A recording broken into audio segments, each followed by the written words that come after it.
Le fait marquant du premier tour des élections législatives, incontestablement, c'est l'abstention. Tout le monde l'a dit et répété. Ensuite, ce qui est un peu plus compliqué, en allant au-delà du constat, c'est de savoir pourquoi l'abstention et quelles conséquences l'abstention.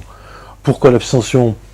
Il faisait trop beau, il y avait trop de vent, il y avait trop de communion, il y avait le ramadan, ou est-ce que c'est juste de la flemme?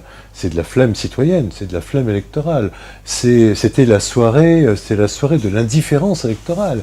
C'est grave parce que ça veut dire, enfin, selon moi en tout cas, cela veut dire que les gens se désintéressent de la politique, de la chose publique, que de toute façon, doivent penser un certain nombre de personnes, les députés seront élus, qu'on se déplace ou qu'on ne se déplace pas, bah, autant ne pas se déplacer, ils seront élus sans nous, et c'est bien comme ça.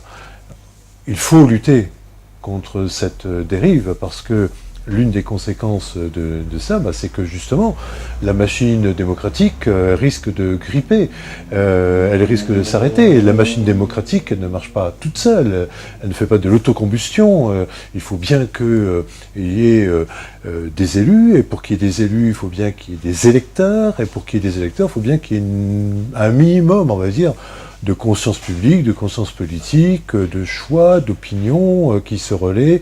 Voilà. Donc il y a un débat, et c'est exactement l'inverse qu'on a assisté le 11 juin avec le premier tour de législative. Ça promet d'être à peu près la même chose au second tour.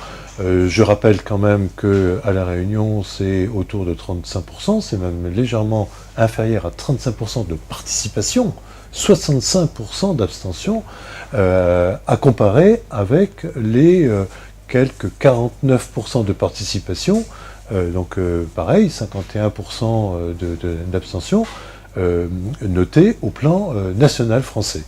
Donc il se passe quelque chose à La Réunion, un éloignement des élus, peut-être aussi, le sentiment que quoi qu'on fasse c'est toujours pareil.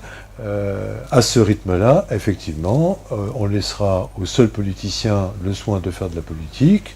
Il n'y aura plus trop besoin d'électeurs, plus trop besoin d'élections, et puis on sera à ce moment-là parfaitement libre de beaucoup se plaindre.